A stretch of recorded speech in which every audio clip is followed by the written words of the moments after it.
So, first things first, I want to ask you, what do you want to know the most about personally? Like, what do you think has kind of drawn to you? What kind of, hacks Luffy has? I want to know about Gear 5 specifically, because a lot of people overrate it. So, we are jumping ahead, just a little bit, tiny bit. Gear 5 being the final state of Luffy's Devil Fruit, at least, as far as we know, is the awakened state of the human fruit model Nika, which originally it was believed he had the gum fruit. That was a cover-up by the government. Oh. Yeah, they didn't want people to know that this god fruit existed. It's that important.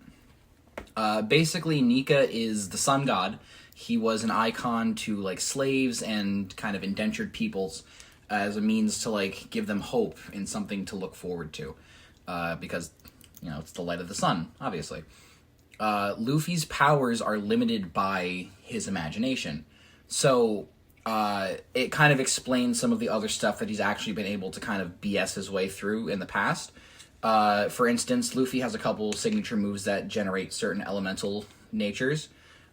His most famous one is his Red Hawk, which is kind of meant to emulate his brother Ace's Fire Fist, where Luffy's hand catches on fire and he punches you with a Fire Fist.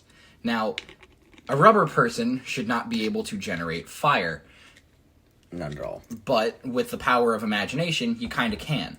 Same thing with Luffy's other ability, which is the Thor Axe, which I don't know if he can do anything with his hands with this, but the Thor Axe, basically, he kicks his leg up real high, makes it huge, like just Bigfoot, crushes down on you, covered in lightning.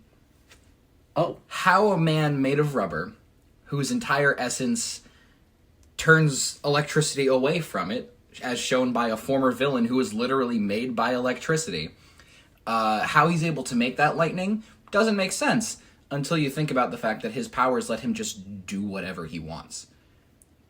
Like, he can grab lightning bolts out of the sky, he can turn a giant dragon into a jump rope for a giant version of himself, he can materialize sunglasses out of his hair, literally creating something from nothing, and actual physical sunglasses with a sheen on them and everything.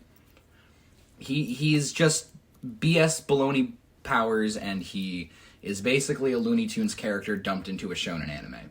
So, would you say that, to an extent, Gear 5 is some kind of Toon Force ability? I don't want to go as far as to say that. I personally want to say that Gear 5 does have its limits. I do think it would be kind of egregious to just say, oh, it's unstoppable, it can do everything. Obviously, it's really funny to imagine Luffy grabbing a Rasengan and dribbling it like a basketball.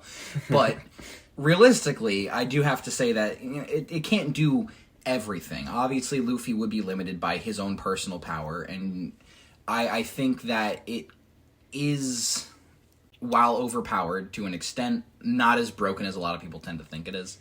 He's definitely limited by his speed. He gets speed blitzed by most of fiction. He does have a shocking amount of speed, though. One Piece characters have been showing light speed feats for a... Hi, this is a clip taken out of my podcast, which is now available on Spotify. Just click the first link in the description. Hope to see you there.